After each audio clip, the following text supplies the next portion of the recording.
¿Sí o no? Disculpe, doctor, yo no me dijo mi nombre en la lista. ¿Quién? Soy Fernando ¿Fernando? Mata. Sí. Maestro, ¿cómo quieres que te mencione? No te creas, sí te puse asistencia. Te brinqué, pero sí tienes asistencia. Sí traen el preparador de genética, ¿no? Estoy casi seguro que les dije que me iba a tardar como media hora y ya terminaba. Bueno, yo espero que sí.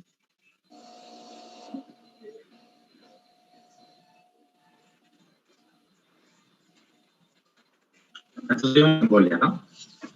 Ok, y con embolia llegamos a infarto, ¿sí? Infarto es básicamente, como definición, una zona de necrosis causada por la pérdida arterial o el drenaje venoso.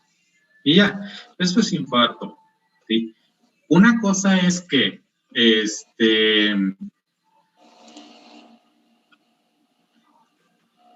casi todo el mundo asocia infarto con infarto agudo al miocardio, infarto cerebral, y que casi todo el mundo lo asocia con trombosis, es una cosa, y que el mecanismo siempre sea el mismo. No lo es, ¿sí? El mecanismo trombótico en un infarto es solo uno más de los diferentes mecanismos que tenemos, pero en general son varias las causas que te pueden generar un infarto, ¿no? Por ejemplo, obviamente los trombos y los émbolos, ¿vale? Pero, por ejemplo, las neoplasias, un tumor que crece muy rápido, puede llegar a desplazar el órgano que está pegado al tumor, porque no sé si ustedes se han dado cuenta o han visto que hemos tenido tumores de 40, 50 centímetros. Esos tumores pueden llegar a crecer mucho y desplazar y aplastar a los órganos que están adyacentes.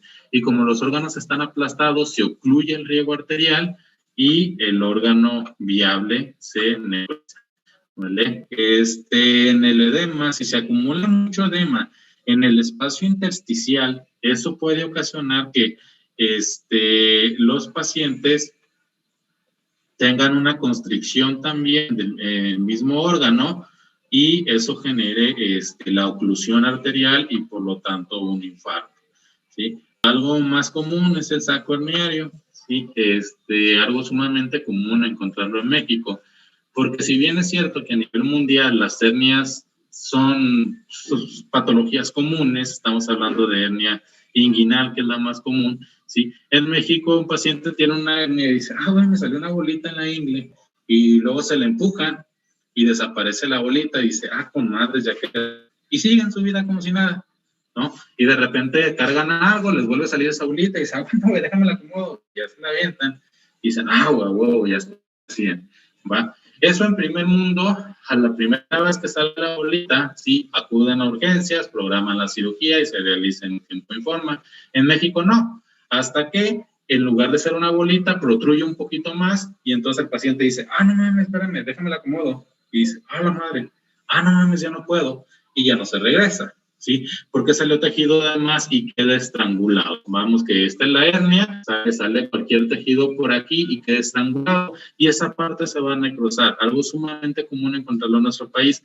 Lo más común es que por ahí salga tejido adiposo, parte del epiplón o asas intestinales, ¿no? Porque pues, es ingle. Si fuera una hernia úrica, generalmente es menos común, pero también podría pasar, ¿no? Entonces, saco urinario es común. La torsión, hacia testicular o intestinal, también es algo relativamente común, porque la torsión testicular, sobre todo, es más común en los adolescentes.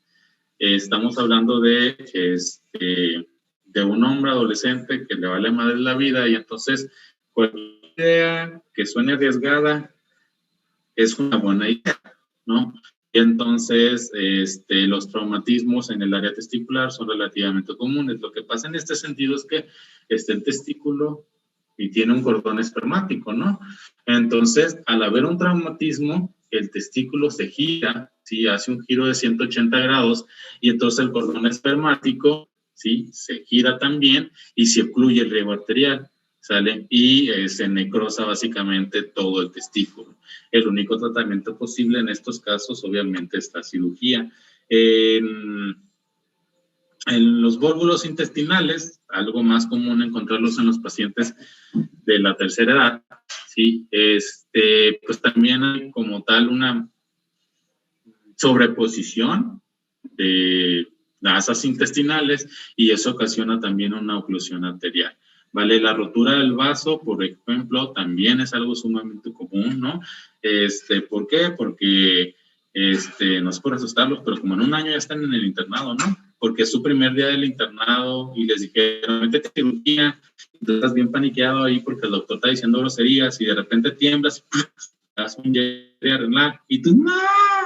Y el cirujano, ¿qué chingados hiciste? Y tú, ¿no? Y esa rotura del vaso obviamente va a terminar en la necrosis total del riñón. Si el cirujano es muy bueno, va a reparar la arteria renal, pero lo más seguro es que le tengan que quitar el riñón a tu paciente. Digo, no es por meter presión, ¿no? Pero ha pasado, es una anécdota real. Y ya, ¿no? Morfológicamente tenemos dos tipos de infartos, uno rojo y uno blanco. No es como que sean así tal cual, pero básicamente sí. El rojo es porque tiene mucha hemorragia, entonces se ve una muy oscura o negra. Obviamente esto ya con el formol. El blanco se ve de una coloración más amarilla como un pudín, y se presenta generalmente en ganglios, ¿no? Estos infartos rojos se van a presentar en tejidos laxos, tejidos que tengan circulaciones duales, como puede ser el hígado o como puede ser el pulmón, etcétera, ¿no? Y los infartos blancos generalmente son organólidos y con una circulación no dual. Microscópicamente hablando, lo que vamos a tener es una zona de necrosis coagulativa. Y ya, eso es lo que vamos a estar observando. Esta necrosis coagulativa, que se observan aquí, se va a presentar generalmente edema alrededor de la misma, ¿vale? Y va a ser como un margen entre tejido normal y, y la zona de necrosis, ¿no? Sin embargo, también podemos tener infartos secundarios, ¿no? Que son la oclusión arterial, pero se presentan en órganos sin un riesgo doble. Suelen ser infartos pálidos y pueden definirse a lo largo de mucho tiempo. Existe con los infartos una característica particular, es qué tan resistente es el órgano al infarto o no. ¿Sí? Hay órganos que tienen la capacidad de repararse automáticamente. Por ejemplo, aquí lo que estamos observando es un riñón, producto de una autopsia, de un paciente que no tenía ninguna sintomatología, ninguna. ¿Vale? Sin embargo, podemos observar que en la parte, en el polo medio del riñón, tenemos esta cicatriz. Esto significa que en algún punto de la vida del paciente, hace años, tuvo necrosis de este segmento, ¿verdad? Pero se regeneró. Al ser un tejido estable, se pudo regenerar y pues al menos tenemos un riñón funcional. Seguramente tenía una función normal el paciente. Simple y sencillamente le quedó la cicatriz del segmento, ¿vale? Esto obviamente solo se presenta en tejidos estables o tejidos lábiles. En cualquier otro tejido no va a pasar esto.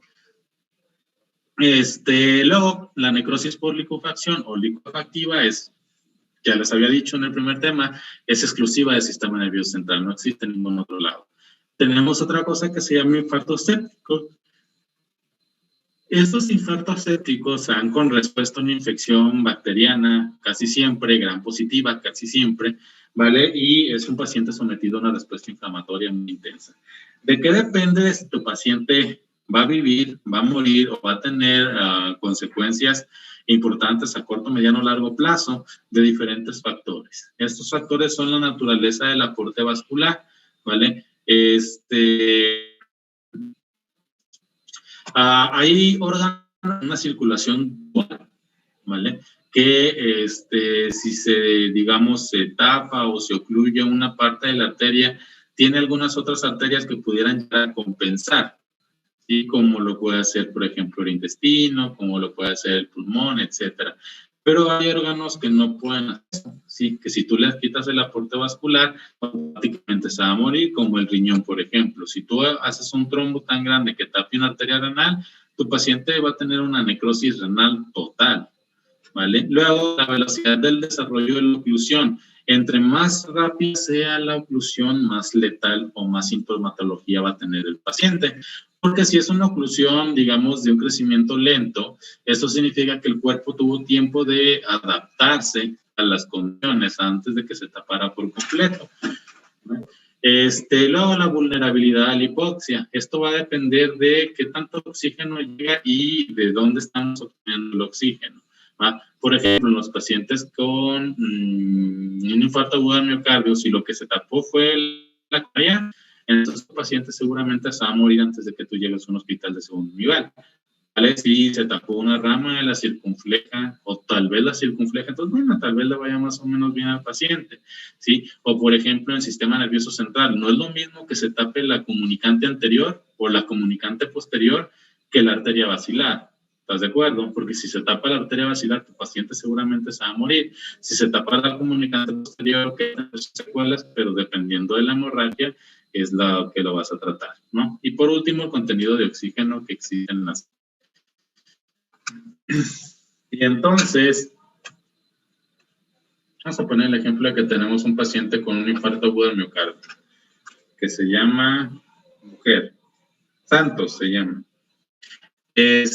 Santos tiene unos 48 años, sale y te llega a ti con toda la sintomatología que ya conoces de un síndrome coronario agudo. ¿Qué le vas a hacer a Santos? Ok, ya me vas a decir, mandarlo a un hospital de segundo nivel y bla, bla, porque tú estás en tu servicio social en Salsipuedes del Oriente. ¿Qué le vas a hacer a Santos? En lo que llegas al hospital, obviamente. Oxígeno. ¿Para qué? Pues es que siempre se tiene que poner oxígeno, morfina, nitroglicerina. Ok, pero ¿para qué? La morfina para el dolor. El oxígeno, pues, porque lo necesita. ¿Pero por qué necesita oxígeno?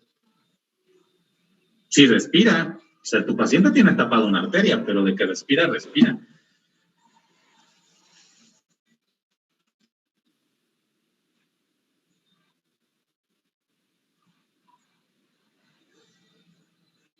¿Respiras?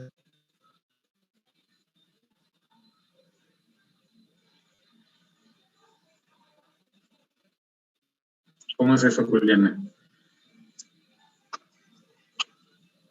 En cuanto a aporte y demanda, eso quiere decir que como está presentando una cardiopatía isquémica, pues el corazón está requiriendo mayor cantidad de oxígeno porque está ocluida como tal un porcentaje de una arteria coronaria. Entonces lo que va a hacer el corazón es demandar oxígeno. Entonces por eso se le administra oxígeno para que el corazón no trabaje más y no se force más, porque lo que queremos es como estabilizar el corazón. Entonces, al administrar el oxígeno, disminuimos esa demanda y damos ese aporte que necesita en ese momento. Estoy de acuerdo. Ok, oxígeno. ¿Y luego qué más dijeron? Nitroglicerina.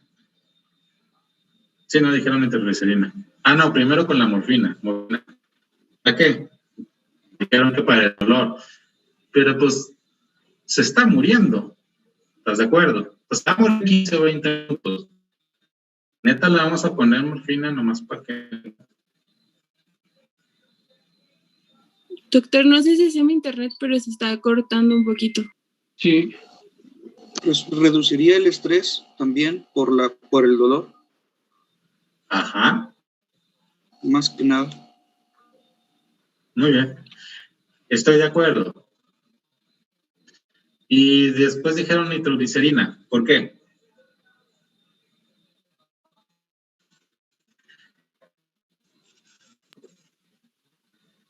Vasodilatación. Aumenta la perfusión. También tiene que ver con la demanda de oxígeno. Ok, muy bien. Y ya, con esto llegamos al hospital más cercano. Sí, creo que sí. ¿Todos de acuerdo?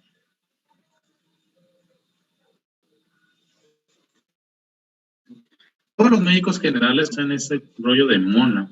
Y si es que ponle mona luego para que no se mueran tus pacientes. Todos los médicos lo conocen. El detalle es que muchos no saben ni el por qué le están poniendo lo que le están poniendo. Pero sí, les faltó por ahí un antiagregante plaquetario, ¿no? Sí, lo habíamos dicho. No, es que no lo escuché. El ácido acetílico. ¿Qué? Aspirina, ¿ah? Ok, ácido acetilsalicílico. ¿Cuánto?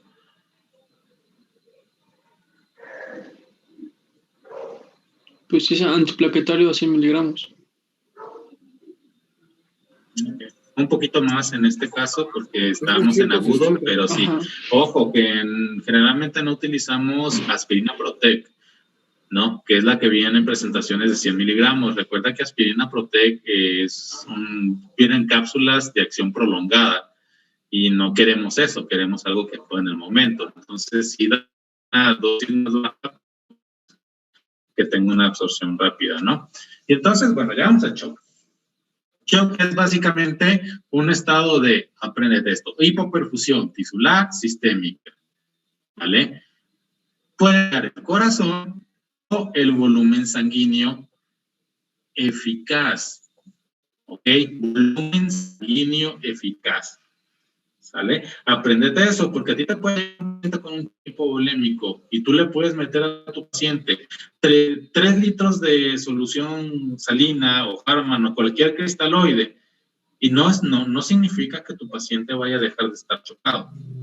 ¿Estás de acuerdo? Porque aunque tengas mucho líquido, ¿sí? No hay la suficiente cantidad de eritrocitos en sangre, por lo tanto, de oxígeno y nutrientes, ¿no? Entonces, este shock es una vía común de múltiples enfermedades potencialmente, ¿no? Cuando hablamos de shock, son muchas las enfermedades que pueden terminar en shock, ¿no? Los tipos de shock que tenemos son shock cardíaco, volémico, séptico, neurógeno y anafiláctico. El cardiogénico se debe a una falla total de la válvula cardíaca, ¿no? O sea, del corazón, ¿no? Puede estar en agudo, consecuencia de un infarto, consecuencia de arritmias ventriculares, auriculares, consecuencia de bloqueos auriculoventriculares, insuficiencia cardíaca derecha crónica, etcétera, etcétera, etcétera, ¿no? Pero también se puede presentar un shock cardiogénico tras compresión u obstrucción cardíaca, ¿sí? Cualquier cosa que pueda comprimir a tal grado la caja torácica, ¿sí? Pudiera generar compresión y disminuir la contractibilidad cardíaca y tu paciente termina muerto por un shock cardiogénico en cuestión de minutos. Por otro lado, el shock hipovolémico se debe a un menor gasto cardíaco. ¿Por qué? Porque hay menos volumen de menos sangre, ¿sí? Cualquier cosa que quite o disminuya el plasma o la sangre va a terminar en un shock hipovolémico. En el shock séptico vamos a tener una vasodilatación, ¿sí? Esta vasodilatación va a ocasionar un estancamiento periférico de la sangre, ¿sí? La vasodilatación se va a presentar obviamente siempre en capilares, vénulas u arteriolas, que son los vasos sanguíneos más pequeños. La sangre se queda ahí, ¿para qué te sirve? Para nada, ¿sí? Porque no está llegando a los órganos vitales. En el shock anafiláctico comparten características que sí también tienen vasodilatación, pero este es en agudo, ¿sí? La vasodilatación es así, o sea que tú tienes un paciente que te llegó con un accidente automovilístico y te llegó con un shock neurogénico, o un paciente que le picó una abeja, ¿sí? Y te llegó con un shock anafiláctico.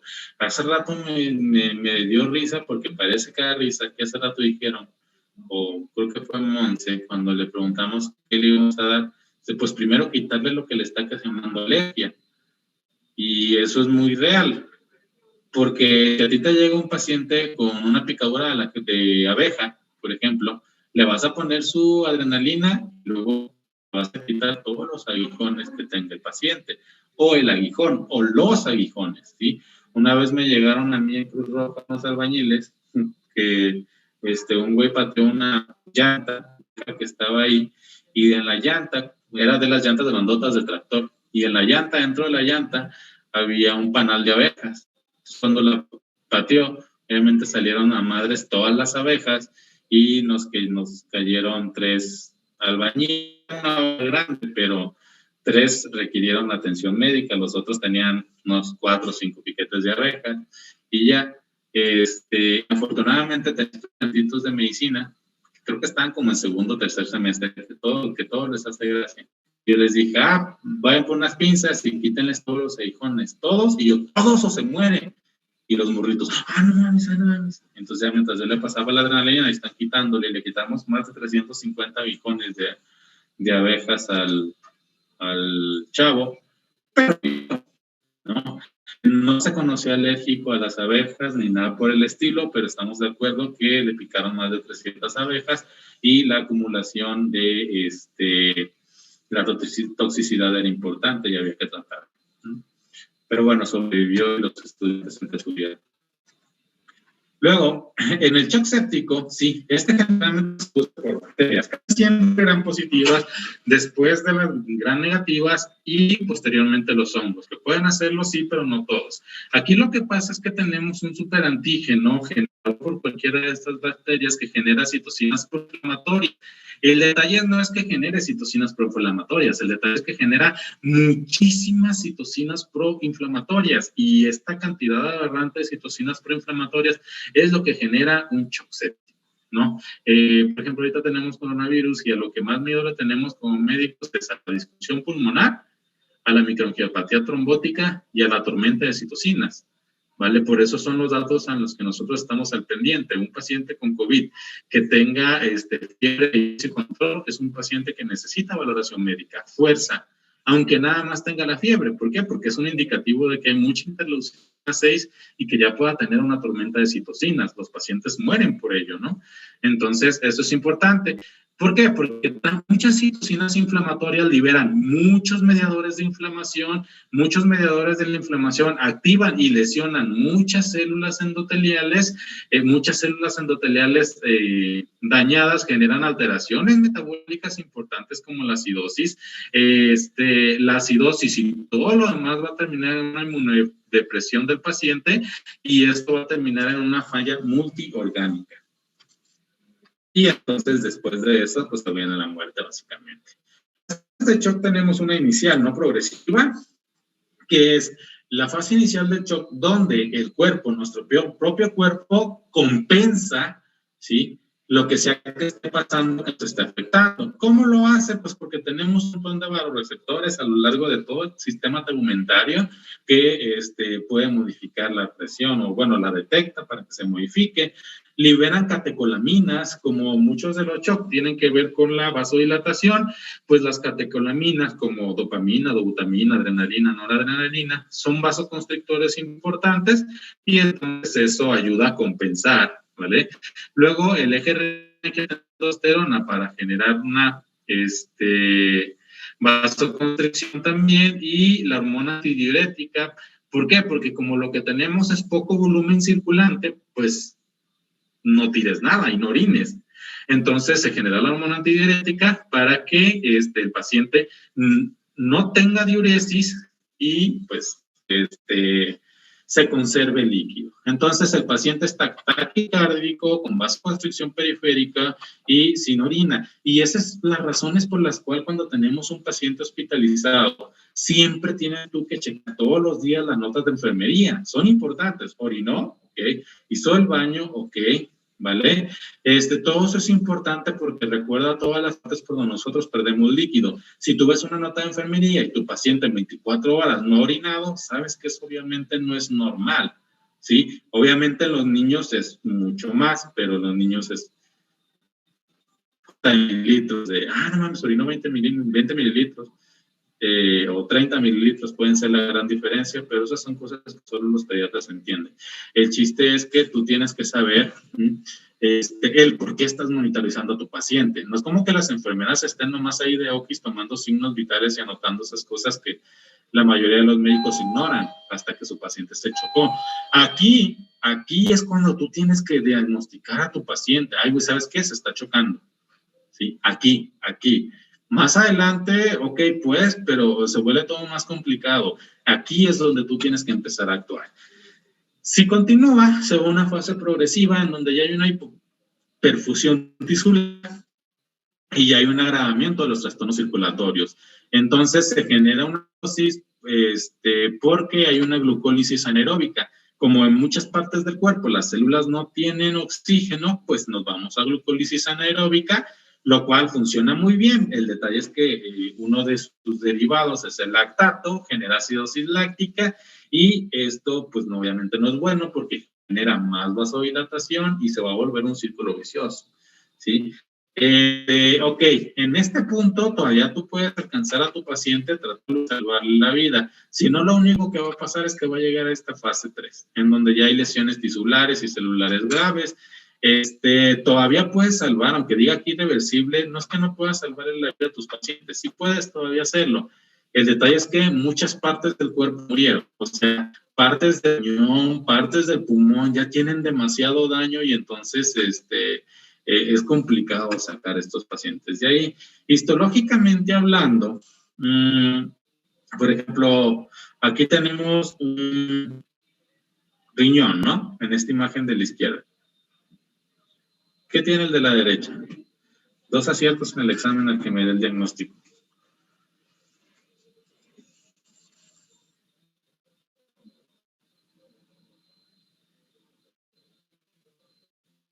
¿Es fibrosis, doctor?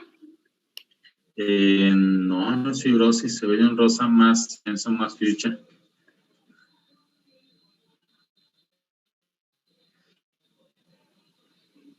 Necrosis. ¿Ese es el diagnóstico?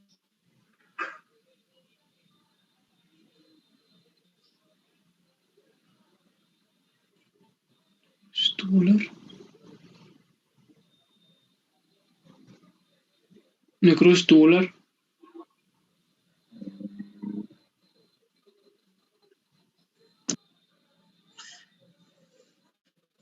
Bueno, es una necrosis tubular aguda. Si ustedes pueden ver, aquí están los túbulos renales, y pues están necrosados. Aquí inclusive hay un glomérulo necrosado. El detalle es que tú todavía puedes salvarle la vida al paciente, pero todos estos túbulos que ya se perdieron ya no van a renacer. ¿Vale? Igual, órgano normal y el daño, ¿no? Lo anormal, diagnóstico por 2 puntos en el examen.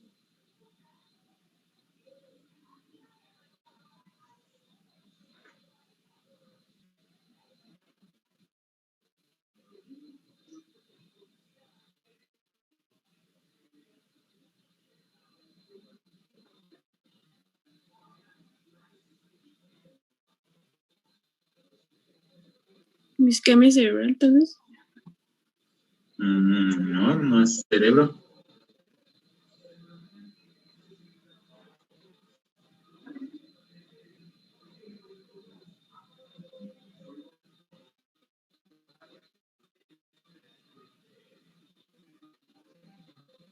¿No? ¿Nadie? Ok. Esta imagen de la izquierda, obviamente es pulmón. Aquí hay espacios alveolares, ¿no? Vean cómo se ven todos irregulares. En esta parte de la derecha aquí hay un bronquio y luego, pues, casi no se ven espacios alveolares como se ven en la imagen de la izquierda, ¿no? Al contrario, algunos alvéolos están completamente colapsados y esto se llama daño alveolar difuso. ¿Vale? Entonces, en el choque hipovolémico, tu paciente va a tener hipotensión, pulso débil y rápido, taquipnea, piel fría, sudorosa y cianótica. En el shock séptico, por otro lado, tu paciente va a tener piel caliente y enrojecida por la acumulación de sangre en la parte periférica. Y ya, esto tienes que saberlo muy bien. como médico general. ¿Por qué? Porque tú no tienes que ser experto tratando shock, porque para eso están los internistas o para eso están los intensivistas. Tú tienes que ser experto detectando y anticipándote al shock, ¿no? Evitando que eso pase, ¿vale? Si tú tienes un paciente que... A ver, está buena. Tienes un paciente que tuvo un accidente automovilístico y llegó sin un brazo. ¿No? Te llegó a ti sí así sin un brazo, ¿no? Ya se quedó, vas a decir, pues le pongo un vendaje compresivo para que no sangre mucho. Y luego, ¿qué más la vas a hacer? ¿Nada? ¿Reponer líquidos? ¿Por qué? ¿Cómo dijo el doctor? ¿Qué por qué? ¿Por qué reponer líquidos?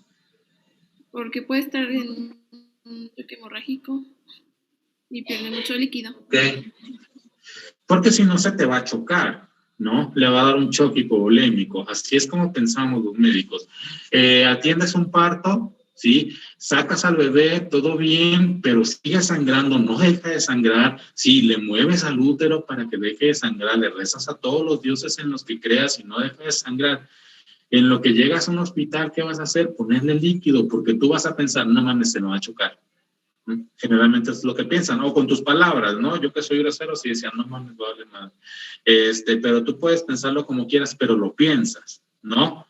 Si tú tienes un paciente con una fractura de huesos largos, diga, lo voy a meter anticoagulantes, porque si me hace un trombo, se me va a chocar y se va a morir, ¿vale? Si tú tienes un paciente con una picadura de abeja, una reacción alérgica a algo, si tú ves que la reacción alérgica es grave, le vas a poner, no mames, se me va a chocar y le zampa la adrenalina. ¿Ves? Nos anticipamos como médicos, para eso estamos, ¿sí? Para intentar que el paciente caiga en shock, si se puede, ¿sí? Y pues ya, ¿no? Muy bien. Ay, qué bueno, ya terminé. Habiendo terminado, me merecía un descanso. Ya, pueden empezar los que vayan a exponer. Por cierto, los que van a exponer genética o los que vayan a exponer, cuando les pase lista, nada más díganme, voy a exponerlo y ya no les pregunto nada.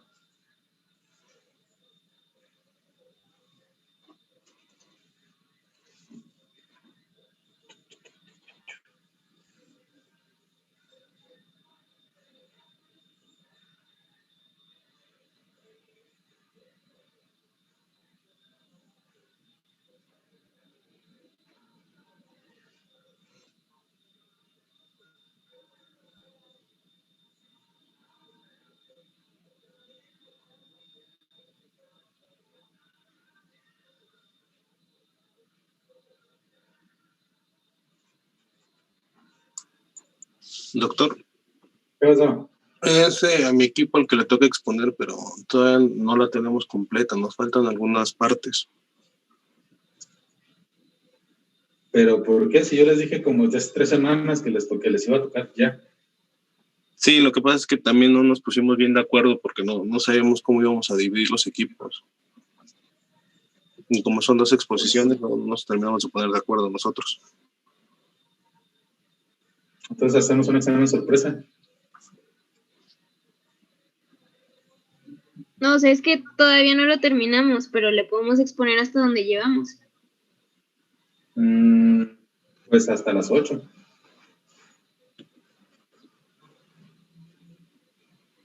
Ok. Bueno, échenle pues.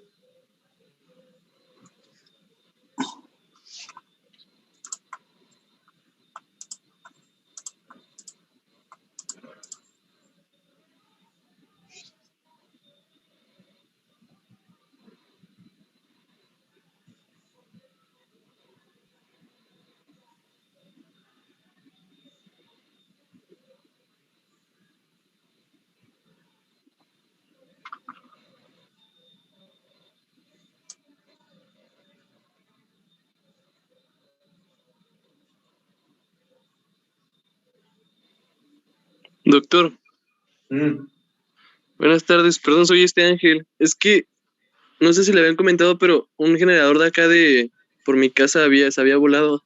sí me dijeron que chocaste en un borrachazo. Una vez sí, pero ahorita no. Una de cal por las que van de arena, entonces. Sí, sí me dijeron. Ok, doc, pero ya me puedo conectar. Bueno.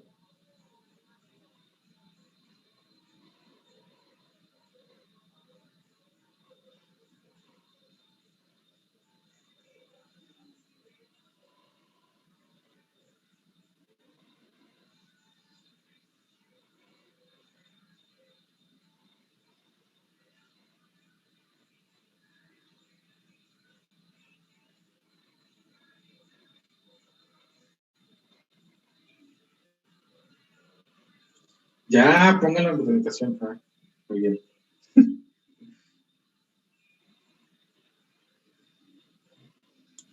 ¿Me escucha? Sí. Voy a apagar mi video porque se corta mucho y no sé si se vea bien.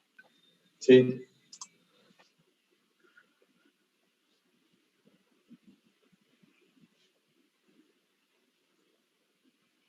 Bueno, vamos a empezar con que son los trastornos genéticos. Bueno, vamos a hablar primero de lo que van a ser los componentes de estos trastornos, van a ser los genes y lo que van a ocasionar las enfermedades humanas. Bueno, para empezar, el mismo capítulo me regresó un poco al capítulo 1, entonces no voy a adentrarme tanto en lo que era la célula. Ya como usted nos había dicho, ya en semestres anteriores habíamos visto mucho de célula. Entonces vamos a hablar de los trastornos relacionados con las mutaciones de un gen único con efectos amplios. Esto quiere decir que cualquier alteración en un solo gen va a dar diferentes reacciones, o sea, la respuesta o la manifestación en el cuerpo humano puede ser variada y no nada más en un solo fenotipo, sino que un gen que está alterado en una persona y está alterado en otra persona pueden causar distintas manifestaciones. Ay, me dice internet lento.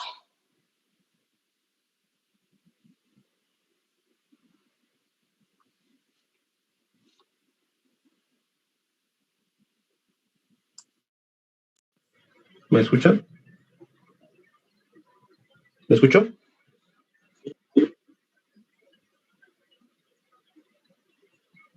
Sí, te escuchas.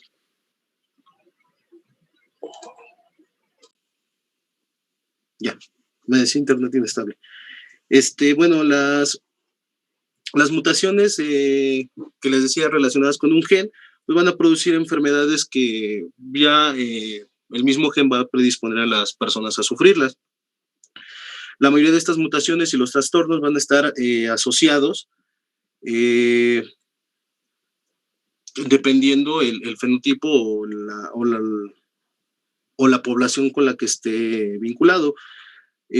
Más o menos lo entendí de esta manera. Hay dos tipos de mutaciones de un solo gen. Una de ellas va a ser la del patrón clásico, que se le llama herencia mendeliana, y va a haber otros que les llaman trastornos mendelianos, pero estos más adelante los entendí de una forma que van a ser modificaciones de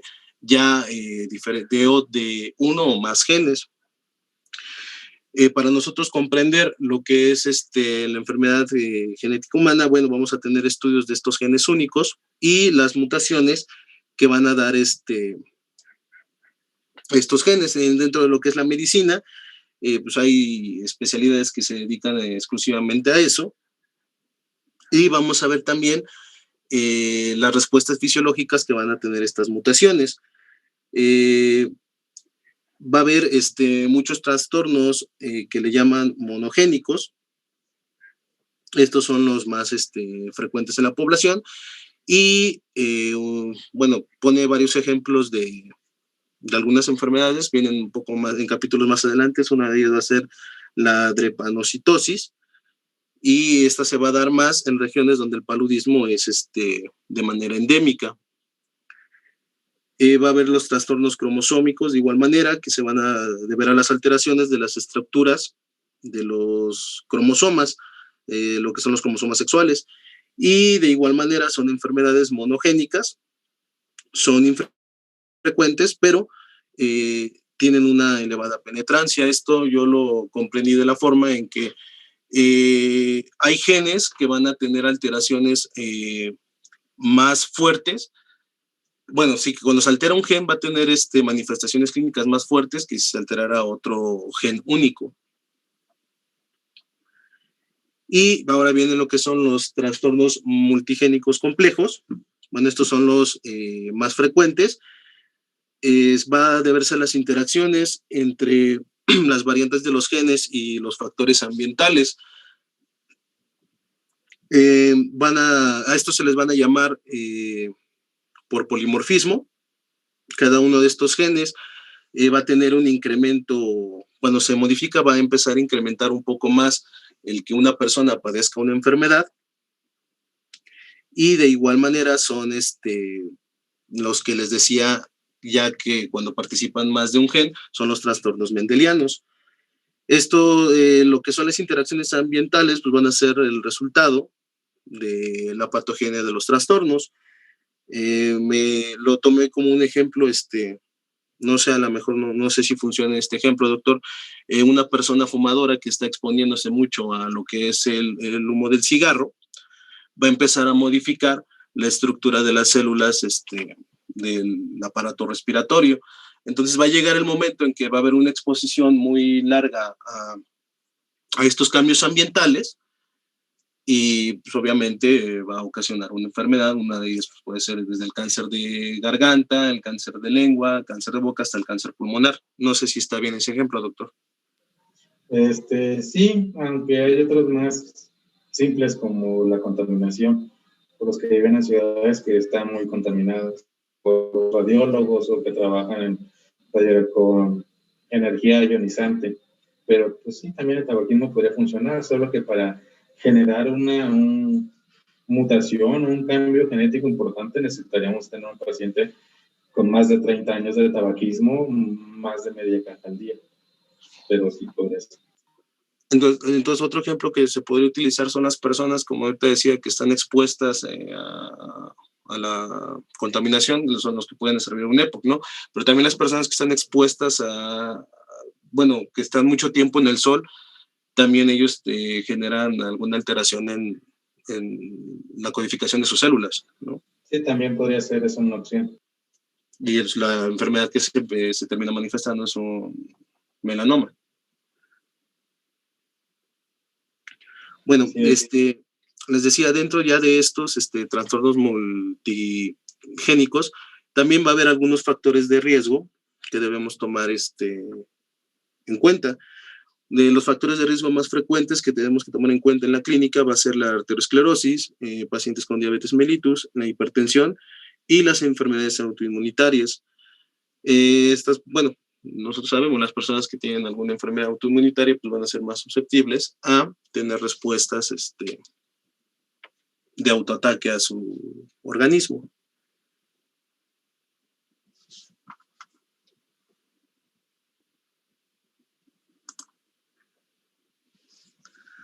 Bueno, vamos a hablar ya de lo que son las mutaciones. La mutación se va a definir como un cambio permanente del ADN. Estas mutaciones van a afectar las células germinales y se transmiten a la descendencia, dan lugar a lo que son los trastornos hereditarios. Lo que son las células somáticas no van a ser la causa de las enfermedades hereditarias, pero van a ser las principales que van a tener aparición en lo que son los cánceres y algunas malformaciones congénitas. Va a haber mutaciones puntuales dentro de secuencias codificantes. Esta mutación va a estar sustituida, la base de este gen va a estar sustituido y va a modificar lo que es el código de un triplete de bases. No puso una imagen, no sé si se vea.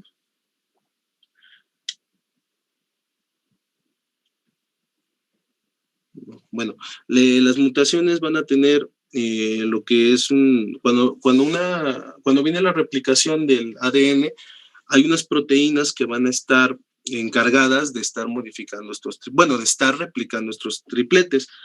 Entonces, va a llegar un momento en que uno de estos aminoácidos va a ser sustituido bioquímicamente, y al momento de que esta proteína empieza a replicar, va a dar, va a marcar, o mejor dicho, va a poner un aminoácido que no es el correcto, y esta va a ser la base de la mutación.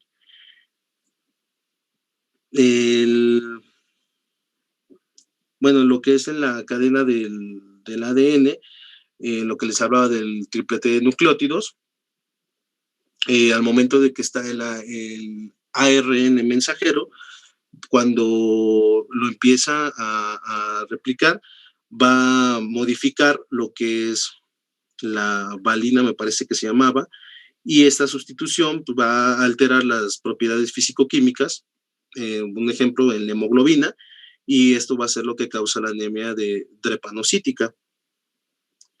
Además de que se puede ocasionar el cambio del aminoácido, una mutación puntual podrá cambiar un codón de un aminoácido a otro.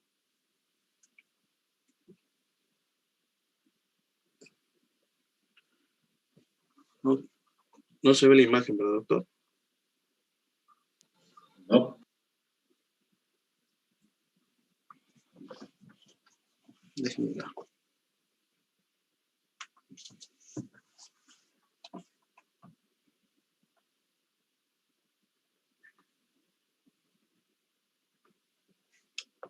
¿Ya avanzó?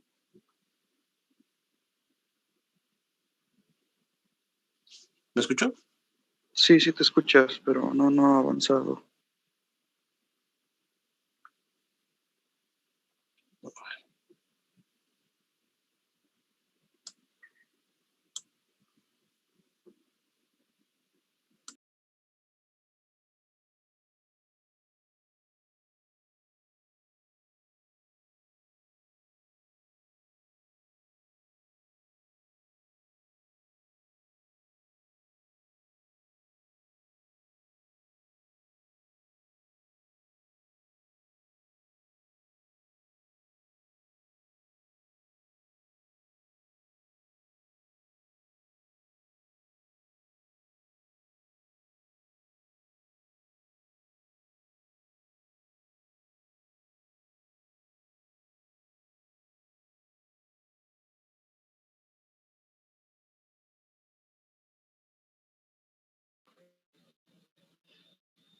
¿Tú traes la presentación? No, la tenemos en Drive, pero no me la quiere actualizar. Bueno, pero alguien más la puede proyectar. Sí.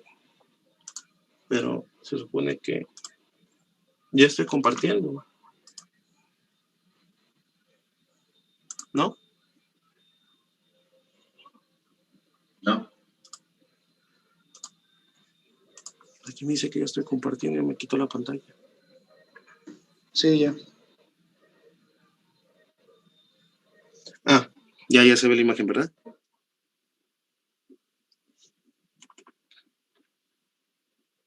¿Sí me escuchó? Sí. Bueno, les decía, cuando viene lo que son estos tripletes, la mutación, aquí más o menos se puede entender con la imagen, cuando viene la secuencia parcial del ARN mensajero, cuando cambia este aminoácido en los codones, al momento de modificar lo que es que no sé cómo explicarlo. Bueno, cuando cambia la terminación de un codón de estos tripletes, es cuando viene la modificación, y esto va a ser a causa de que el ARN mensajero no está replicando bien lo que es la cadena del ADN.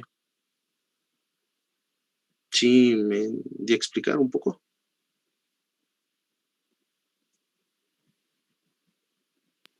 Sí. Bueno, y lo que son las mutaciones va a haber dentro de secuencias no codificantes, los efectos que va a dar esta transcripción de ADN.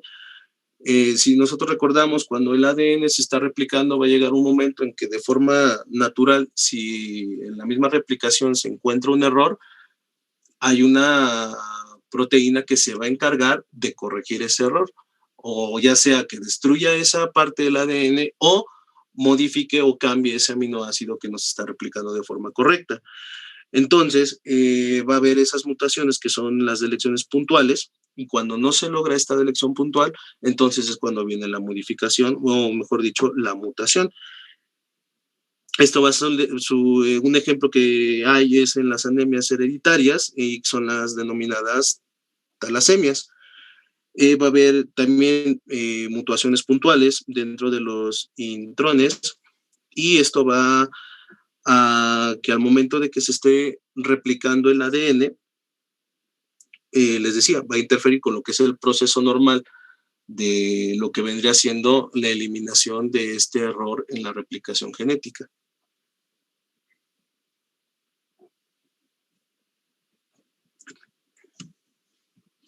¿Ya cambió? No, regresa a la diapositiva anterior, por favor.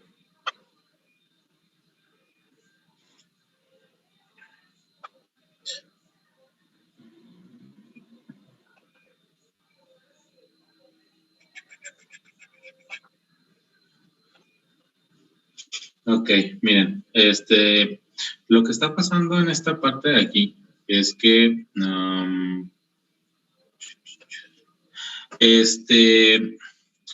en esta mutación se está intercambiando un intrón por otro, ¿sí? ¿Qué significa C? ¿Qué significa A? ¿Qué significa G? ¿Y qué significa I? Eso sí lo saben, ¿no? Sí. La C es la citosina, la A es la adenina, La G, la la G es la guanina, y la I Guanina, es la... adenina y citosina. No, solo Ajá. existe eso. No, pero guanina, la I adenina y nada más es un citosina. espacio. Es un espacio. Ok. Guanina, adenina y citosina. Ok. Cuando cambiamos una citosina por un uracilo, ¿vale? Lo que formamos es teóricamente un aminoácido, ¿no? 3 de estos forman cada uno de todos los aminoácidos que contamos con el cuerpo. El detalle es que en este caso, sí, estamos formando UAG y 0 aminoácidos que sean UAG. Tenemos en general 3 codones que se conocen como codones de terminación.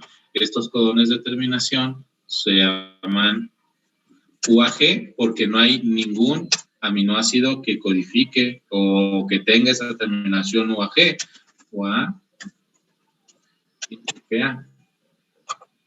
Ay. Oh, chinga. Así se quedó, ¿vale? Estos son 3 codones de determinación. Cualquier mutación en cualquier parte del cuerpo que termine en uno de estos 3 codones, ¿sí? Se va a interrumpir la formación de la proteína. Dependiendo de en qué nivel se interrumpió la producción de la proteína, entonces son las alteraciones que va a tener este paciente. En este caso, la interrupción es en una de las cadenas terminales y entonces lo que pasa es que el eritrocito, en este caso, de ser un eritrocito cóncavo como normalmente es, puede perder su estructura y volverse completamente redondo, por ejemplo, etcétera, dependiendo de para lo que sirva la proteína. En este sentido, realmente son muchísimas enfermedades genéticas como para aprendérnoslas todas, nada más tienes que saber más o menos cómo funciona este rollo. Ya el próximo semestre que lleves en genética, te tocará aprenderte todo eso a la perfección, o no. Me prueban un chingo genética según. Ya ahora sí sigue. Sí, y bueno, ya nada más esto por último, lo que es les mencionaba, que va a llegar, ya más o menos, recuerdo el nombre, se llama helicasa. La helicasa va a ser en que en algún momento, cuando hay un error en la replicación del ADN, es la que va a romper la cadena continua, y ahí es donde se va a dar o donde va a encontrar el punto donde va a estar la interrupción, y ya va a venir, les decía, ya sea por modificación de ese neutrón o por la eliminación de esa tripleta.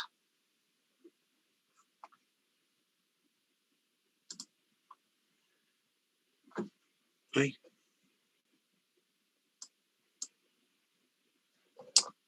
Se quedó. Ya. Y bueno, de las últimas es me quedé en mutaciones de repeticiones de los trinucleótidos.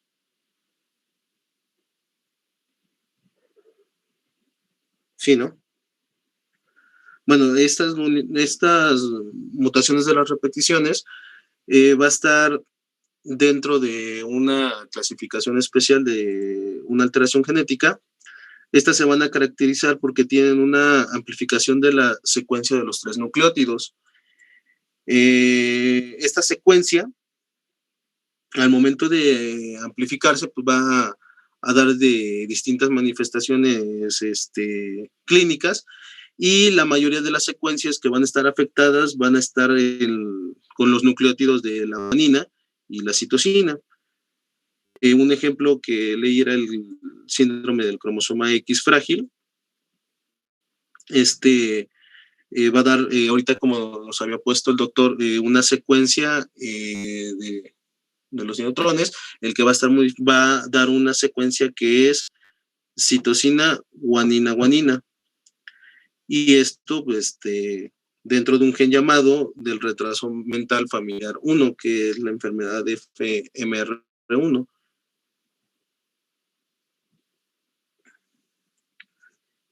Y bueno, pues una de sus características es que estas se analizan con mayor detalle en el patrón de herencia, y sus manifestaciones son fenotípicas y son enfermedades asociadas con todas estas mutaciones.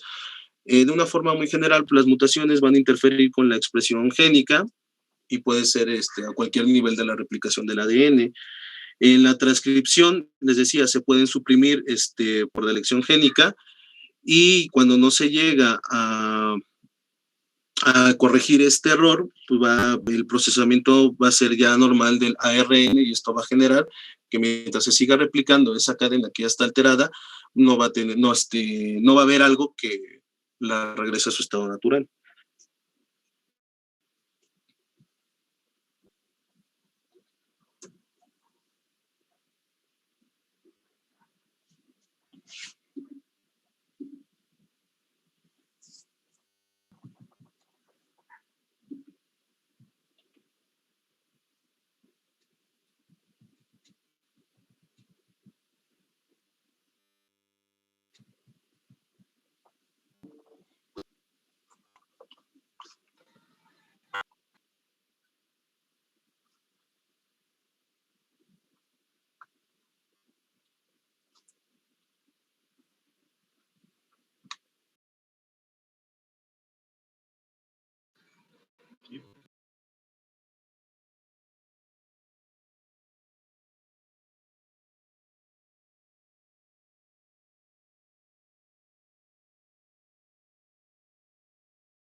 Me sacó.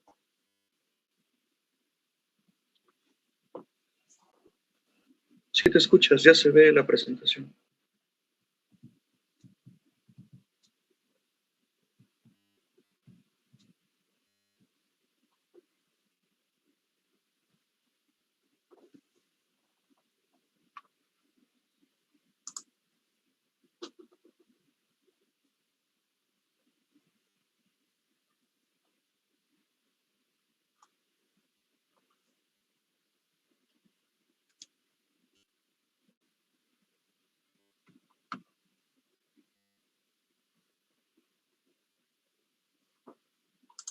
Ya no se ve la presentación.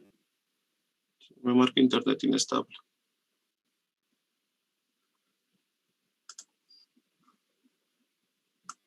A ver, me voy a pasar mis datos.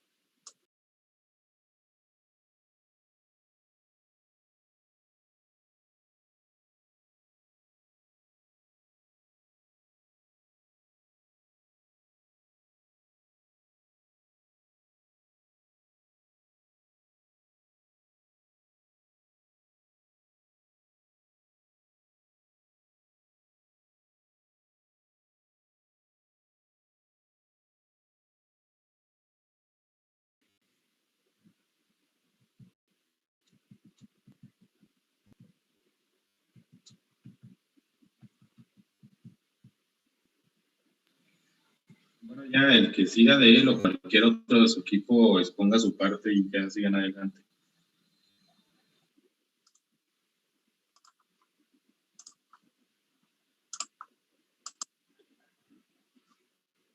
Ya. Bueno, pues vamos a hablar un poco acerca de Johann Gregor Mendel.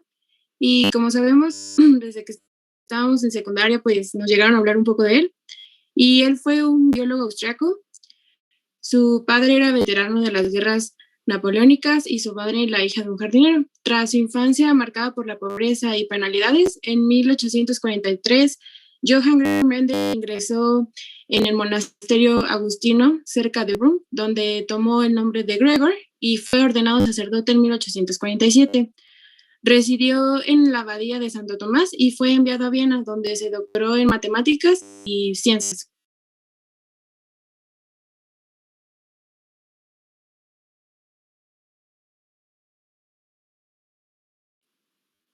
Y bueno, a él lo que le debemos son los trastornos mendelianos. Bueno, en sí, pues todo lo que él nos explicaba a través de, pues, pues una explicación que hizo con los guisantes, que ahorita les voy a poner un video para que les quede más claro. Y eso fue lo que, bueno, lo que lo nombró el padre de la genética. Y su trabajo, pues, no fue valorado hasta 30 años más tarde de su publicación, porque, pues, en ese tiempo, pues, no se podía como apreciar y comprobar lo que estaba diciendo. Entonces, fue hasta 30 años después que lo aceptaron la teoría de él. ¿Le puedes poner el video?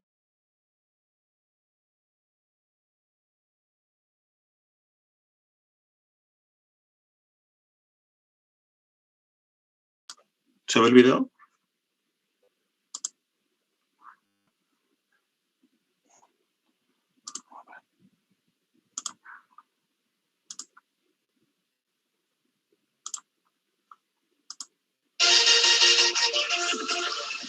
Las leyes de Mendel nos explican cómo es que se transmiten las características de una generación a otra. Dichas leyes fueron enunciadas por Gregor Mendel. ¿Sí lo escuchan? Sí. En 1865, convirtiéndolo así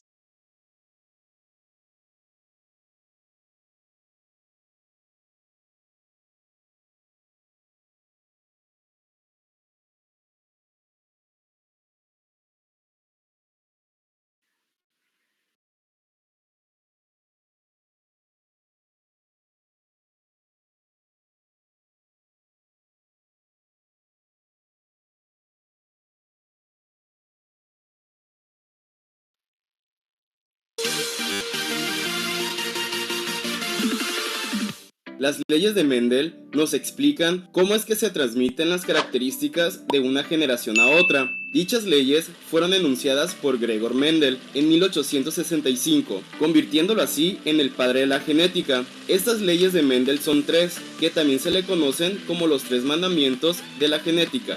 Para entender mejor las leyes de Mendel, te daré las definiciones de algunos conceptos básicos. Los alelos se encuentran en los cromosomas y nos representan las diferentes variaciones de un gen o una característica.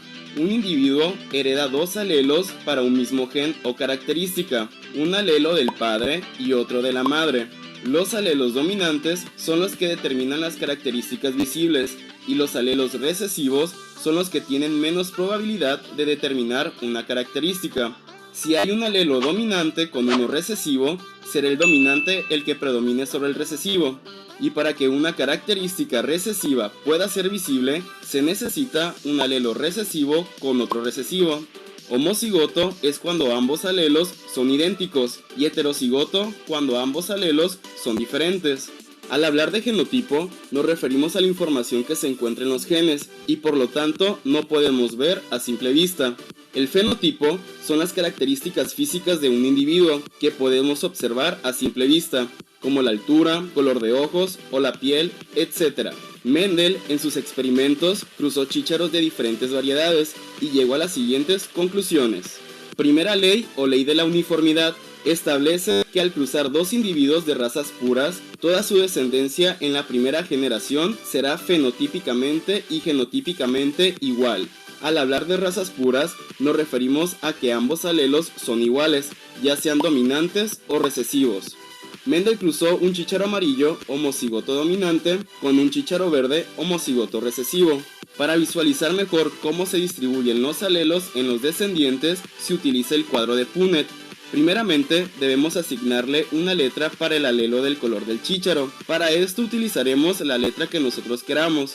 En mi caso utilizaré la letra A mayúscula para el color amarillo del chícharo, porque los alelos dominantes siempre van con letras mayúsculas, y como es homocigoto dominante, quiere decir que ambas letras son mayúsculas, porque recibió esta característica del padre y de la madre del chícharo, y por lo tanto el chícharo verde, al ser homocigoto recesivo, las letras A serán minúsculas para diferenciarlos de los dominantes.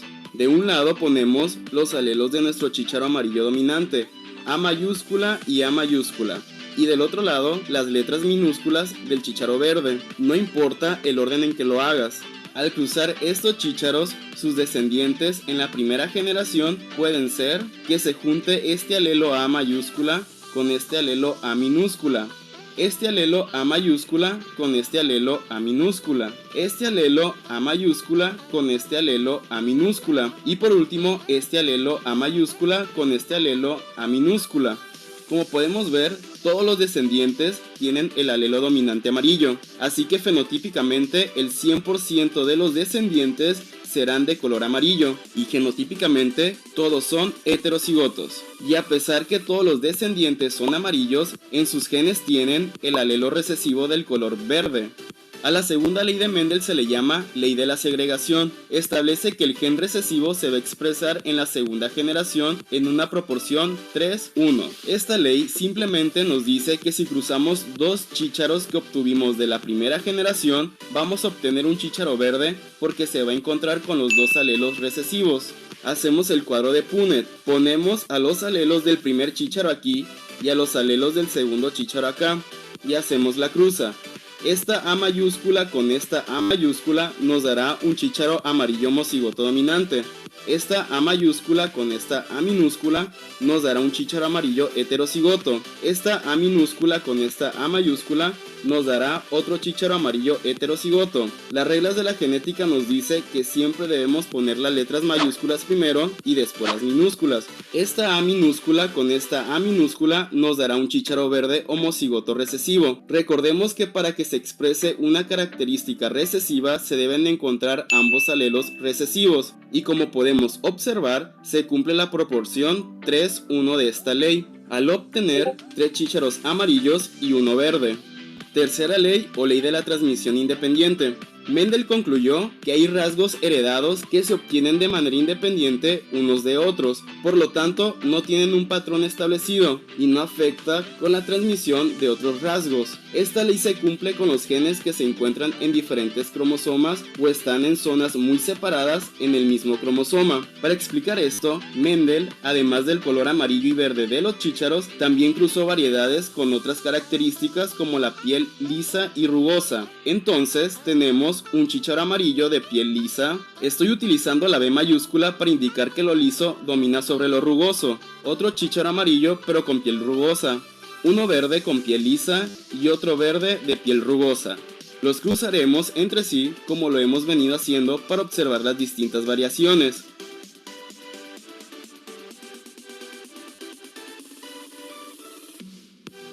Todos los que tienen la letra A mayúscula son amarillas. Y todos los que tienen dos letras A minúscula son verdes. Todos los que tienen la letra B mayúscula son lisas. Y todos los que tienen dos letras B minúscula son rugosas. Al finalizar, podemos observar que se pueden obtener de estas cruzas 9 chícharos amarillos y lisos, 3 chícharos amarillos y rugosos, 3 verdes lisos y 1 verde rugoso. en proporción serían 9, 3, 3, 1. Mendel demostró que las características se van heredando de manera independiente, pero guardan cierta relación con sus progenitores, y es así que con estas tres leyes, Mendel dio origen a las bases de la genética. Interesante, ¿no? A cierta ciencia. Muchas gracias por ver el video, espero te haya sido de ayuda. Si te ha gustado, no olvides darle like, dejar tu comentario, compartirlo en todas tus redes sociales, suscribirte y activar la campana de notificaciones para no perderte ningún video.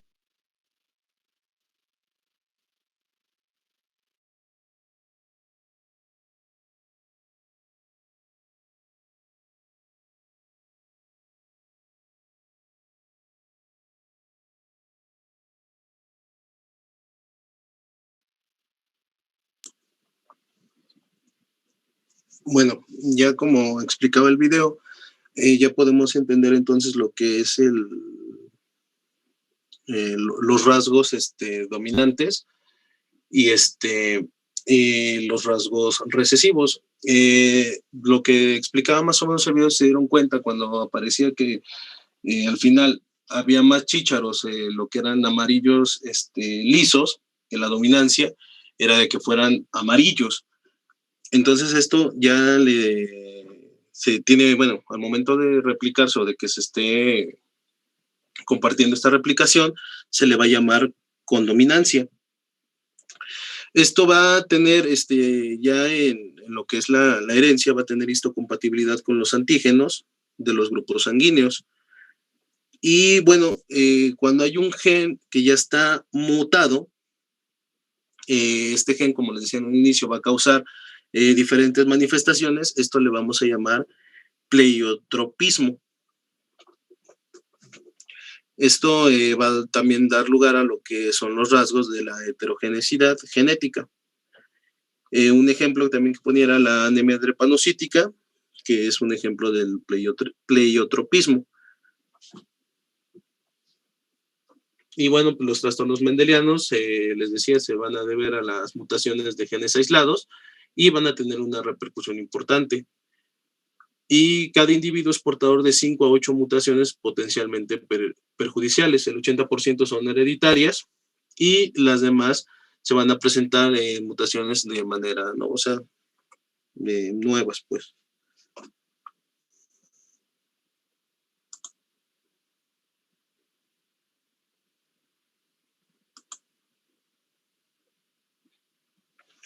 Bueno, van a venir lo que son los trastornos autosómicos dominantes. Estos, les decía, se manifiestan de un estado heterocigoto, de forma que al menos un progenitor de esta replicación es el que va a estar afectado. Va a afectar de igual forma a hombres como mujeres y los dos pueden transmitir el cuadro. En algunas enfermedades que son de instancia genética, no sé si han visto que realmente se les llama algunos portadores, pero algunos no van a tener las manifestaciones clínicas. Una de las enfermedades que puede, no sé si este ejemplo sirva, doctor, el síndrome de Arend-Duchenne, que puede ser transmitido por el padre o la madre, pero nada más es más prevalente que las manifestaciones la de los hombres.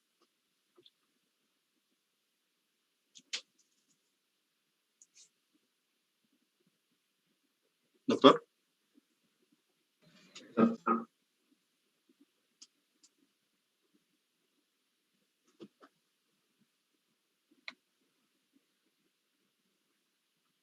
¿No lo escuchó? ¿Alguien lo escuchó? ¿O es mi internet otra vez? ¿Qué pasa? ¿Sí me escuchas? No se escucha tan bien, doctor. Los escucho como con eco, pero supongo que es mi internet. ¿No? Se le escucha... Se escucha doble. Ajá. ¿Me escucha qué? Doble.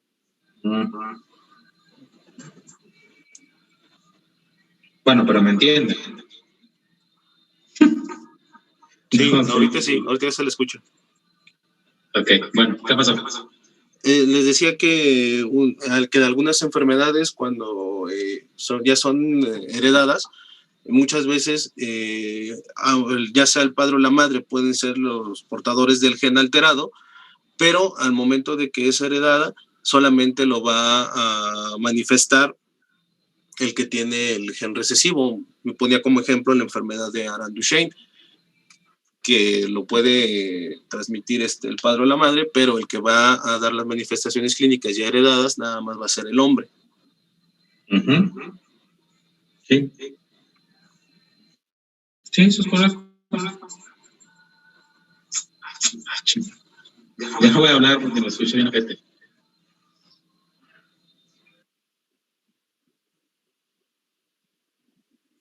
Bueno, creo que dijo que sí. Y bueno, va a estar caracterizado que en todos los autosómicos dominantes va a haber un cierto porcentaje de que los pacientes no van a tener padres afectados. En la diapositiva anterior les había dicho también que iba a haber manifestaciones novo de algunas enfermedades que son genéticas. Y las características clínicas se van a modificar mediante variaciones de la penetrancia y la expresividad.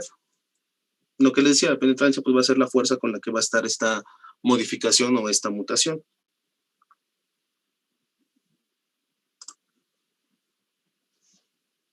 Va a haber mecanismos bioquímicos de los trastornos autosómicos dominantes y van a depender de la naturaleza de la mutación y también del tipo de la proteína afectada. Como veíamos en la imagen donde estaban las tripletas, bueno, al momento en que se modifica esa proteína, pues va a ser el tipo de mutación que nos va a ocasionar. La mayoría de estas mutaciones van a inducir a la disminución de una producción del producto génico y va a dar lugar a la proteína que va a ser disfuncional o inactiva. Esta mutación va a originar una enfermedad dominante o recesiva. De igual manera, con lo que vimos en el video, pues va a depender también de en qué momento o cómo se van a cruzar, ya sea ese gen dominante o ese gen recesivo.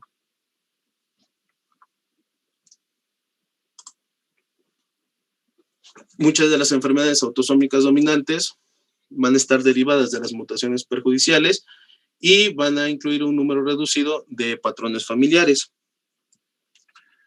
Los implicados en la regulación de las vías metabólicas complejas sometidas van a estar en la inhibición mediante la retroalimentación. Va a haber proteínas estructurales esenciales como el colágeno y los elementos del citoesqueleto de la membrana del eritrocito, en un ejemplo lo que era de la drepanocítica.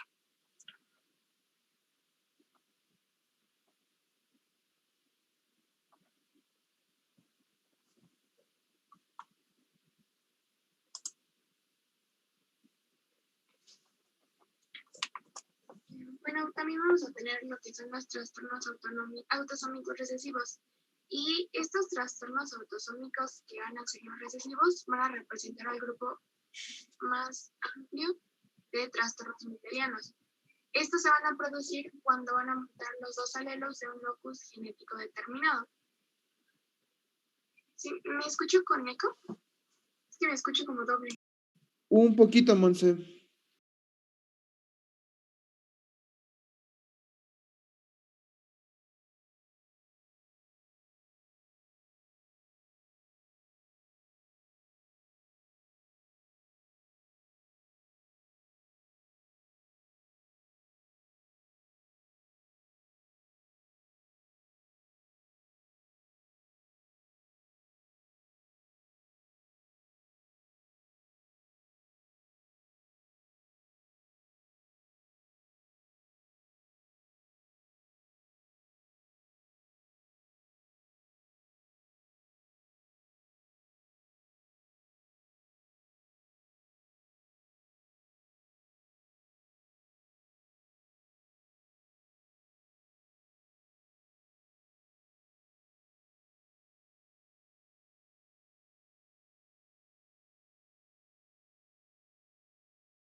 ¿Ya cambió?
Bueno, aquí en los trastornos ligados al cromosoma X, la mayoría de estos son autorrecesivos. Bueno, ¿y de qué se va a tratar? Aquí los hombres que llevan a tener las mutaciones de los genes ligados a Y suelen ser infértiles, entonces por esta razón ellos no van a poder hacer la herencia ligada al cromosoma. Pero este trastorno es responsable de los trastornos clínicos bien definidos. Es decir, en el sistema musculoesquelético se puede manifestar como distrofia muscular de Duchenne. En la sangre podríamos encontrar hemofilias A y B, también enfermedad granulomatosa crónica, deficiencia de glucosa 6-fosfato deshidrogenasa. En el inmunitario vamos a encontrar el síndrome de Wiskott-Aldrich. En el metabólico puede ser diabetes insípida o el síndrome de Lesch-Nyhan. Y en el nervioso sería el síndrome del cromosoma X frágil. Bueno, por esta razón se va a decir que los hombres, como son infértiles, son hemocigotos, para que los genes mutantes que estén ligados a los cromosomas X no se expresen directamente en los hombres. ¿Le puedes cambiar, por favor? Bueno, dentro de otras características, aquí vamos a hablar acerca de que un hombre afectado no va a poder transmitir el trastorno a los descendientes varones, pero sí a las mujeres, y estas mujeres van a ser portadoras. De estas mujeres, los hijos varones van a tener un 50% de probabilidad de tener el gen mutante. Y cuando hablamos de la mujer heterocigota, aquí esta no suele expresar las alteraciones fenotípicas. Y esto va a ser porque va a existir un alelo par normal. Lo más frecuente es que el alelo normal esté inactivo. Entonces, solo algunas de las células van a lograr expresar de forma parcial este trastorno.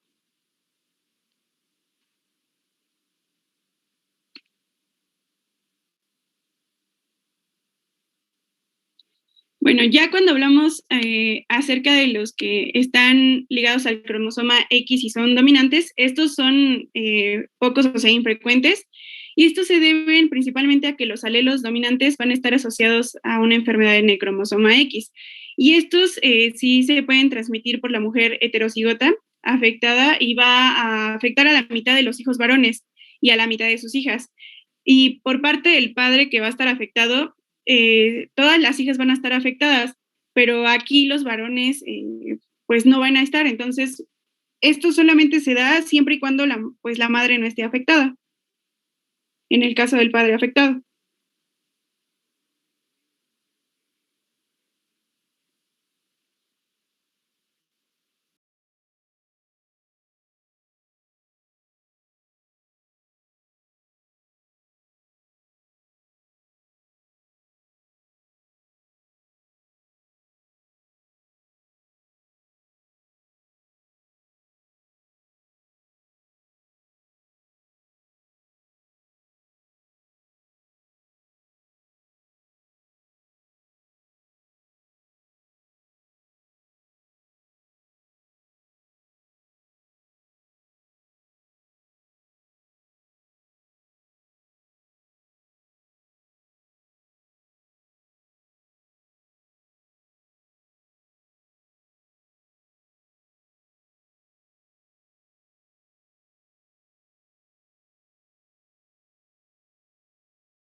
Bueno, continuando con las bases moleculares y bioquímicas de los trastornos mendelianos, estos trastornos mendelianos se van a deber a las alteraciones de un solo gen.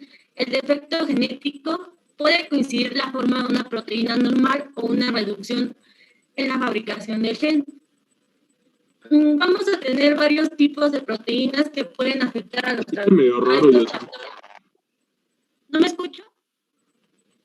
Te escucho. No, yo no te escucho. O sea, te escucho muy mal.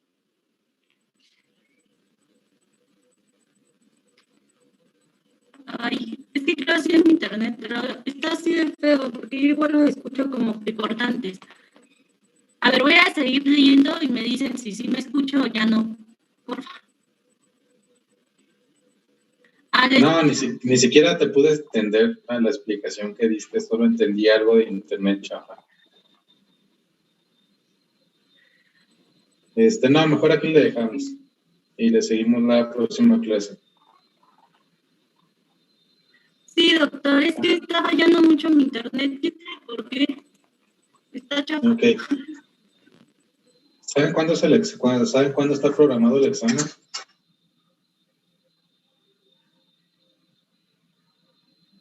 Me parece que es para la primera o segunda semana de marzo, pero déjeme checar bien. Sí, igual voy a checar. Sí, para el 9 de marzo. Ok. Está bien. Bueno, la próxima semana... perdón, es para la segunda semana de marzo. Ahí está. Ok. Va. La próxima semana tienen que terminar genética Vamos, antes del examen tiene que terminar genética y trastornos inmunes, que son los dos que les tocan a ustedes. ¿Ok? Sí, doctor, gracias. Muy bien. Vale, pues, entonces, ahí nos vemos. Ah, por cierto, las tareas, bueno, las prácticas que subí. La primera práctica, casi todos entendieron adecuadamente la enfermedad como tal, que era un proceso inflamatorio, ¿no? Casi nadie encontró el órgano, pero eso es cosa de esto. Era realmente un apéndice secal, ¿sí? Lo que ustedes podían observar en esa imagen era un folículo linfoide normal, completamente normal, porque era un apéndice, y en otra imagen lo que se veía era un vaso sanguíneo lleno de neutrófilos, inclusive algunos saliendo del vaso sanguíneo, lo cual significa que es una inflamación en agudo, ¿no? Entonces era una apendicitis aguda.